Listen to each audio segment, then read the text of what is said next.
আসসালামু আলাইকুম। এসএসসি ও দাখিল ভোকেশনাল দশম শ্রেণী পরীক্ষা 2022 এ অংশগ্রহণকারী শিক্ষার্থীদের জন্য পঞ্চম সপ্তাহের একটি অ্যাসাইনমেন্টের বিষয় বিল্ডিং মেইনটেন্যান্স 2 দ্বিতীয় পত্র, বিষয় কোড 6424। শিক্ষার্থী বন্ধুরা ভিডিওটি স্কিপ না করে প্রথম থেকে শেষ পর্যন্ত মনোযোগ সহকারে দেখবে, এরপরে উত্তর লেখা শুরু করবে। সেক্ষেত্রে অ্যাসাইনমেন্টটি নির্ভুল হওয়ার সম্ভাবনা অনেকাংশেই বেশি থাকবে। শিক্ষার্থীবৃন্দ, আমরা প্রশ্ন বিশ্লেষণ দেখব। দশম শ্রেণীর 2022-এ অংশগ্রহণকারী শিক্ষার্থীর জন্য পঞ্চম সপ্তাহের অ্যাসাইনমেন্ট বিল্ডিং মেইনটেন্যান্স 2 দ্বিতীয় পত্র, যার অ্যাসাইনমেন্ট নম্বর হবে 2 এবং অ্যাসাইনমেন্টের শিরোনাম হবে দরজার চৌকাঠের আদর্শ সাইজ সমূহ, দরজার পাল্লার পুরুত্ব নিরূপণ। শিক্ষার্থী বন্ধুরা, এখানে তিনটি নির্দেশনার কথা বলা হয়েছে। প্রথম নির্দেশনাটি রয়েছে চৌকাঠের আদর্শ সাইজের ধারণা ব্যাখ্যা করতে হবে। 2 নম্বর স্টেপে রয়েছে দরজার পুরুত্বের আদর্শ সাইজ যথাযথভাবে লিখতে হবে এবং 3 নম্বর রয়েছে দরজার পাল্লার আদর্শ সাইজ যথাযথভাবে লিখতে হবে।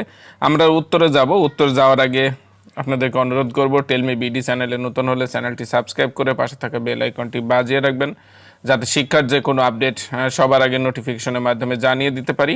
এ পর্যায়ে জানিয়ে রাখি, দশম শ্রেণী 2022 পরীক্ষার্থীদের জন্য পঞ্চম সপ্তাহের অ্যাসাইনমেন্ট চলমান।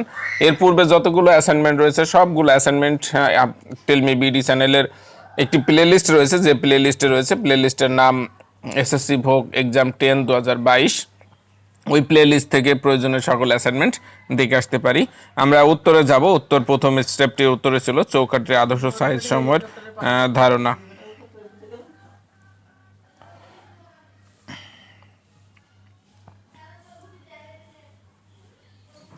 আমাদের চৌকাঠের আদর্শ সাইজ বা ক্রস সেকশনের আদর্শ সাইজ একই কথা। আমরা এখানে 1 নম্বর দিয়ে লিখব চৌকাঠের ক্রস সেকশনের আদর্শ সাইজ সমূহ।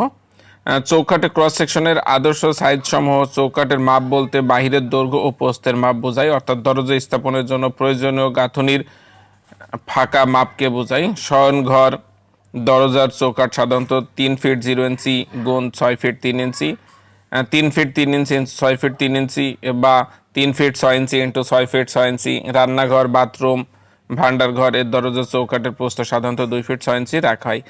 শিক্ষার্থী বন্ধুরা, এখানে একটি চিত্র রয়েছে, চিত্রটি অঙ্কন করতে পারলে আরও ভালো হবে এবং চিত্রের নিচে একটি টেবিল রয়েছে। আমরা এই টেবিলটি অবশ্যই যেভাবে আছে সেভাবেই দিয়ে যাব। দরজার আকার এমকেএস মাপের এবং এফপিএস মাপের। এমকেএস মানে মিটার কিলোগ্রাম সেন্টিমিটার, অর্থাৎ এটি একটি পদ্ধতি।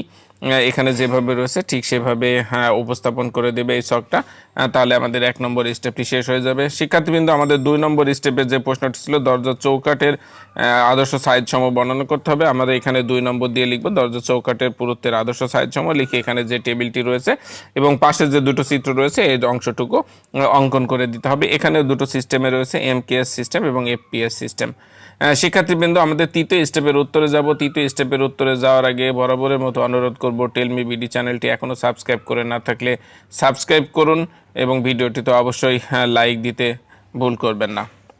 শিক্ষার্থীবৃন্দ, আমরা তৃতীয় স্টেপে যে প্রশ্নটি ছিল দরজার পাল্লার আদর্শ সাইজ সমূহ উল্লেখ করতে হবে। আমরা এখানে 3 নম্বর দিয়ে লিখব দরজার পাল্লার আদর্শ সাইজ সমূহ, লিখে এখানে পাল্লার যে পুরুত্বের চিত্র দেওয়া রয়েছে এই চিত্রটি অঙ্কন করতে হবে, অর্থাৎ নিচের চিত্রটি অঙ্কন করতে হবে এবং এর নিচে আমাদের একটি টেবিল রয়েছে। এই টেবিলটি সম্পূর্ণরূপে আঁকলেই আমাদের তৃতীয় স্টেপের উত্তরটিও সম্পূর্ণ হয়ে যাবে এবং এরই সাথে আমাদের পঞ্চম সপ্তাহের বিল্ডিং মেইনটেন্যান্স 2 দ্বিতীয় পত্রের যে অ্যাসাইনমেন্ট সেই অ্যাসাইনমেন্টটি শেষ হয়ে যাবে এবং আরও সপ্তাহে যে অ্যাসাইনমেন্টগুলো আসবে সেগুলো টেলমি বিডি চ্যানেলে আপলোড করা হবে। সবাই টেলমি বিডি চ্যানেলে ভিডিওগুলো দেখবেন সেই আশা রেখে আজকে শেষ করছি। আল্লাহ হাফেজ।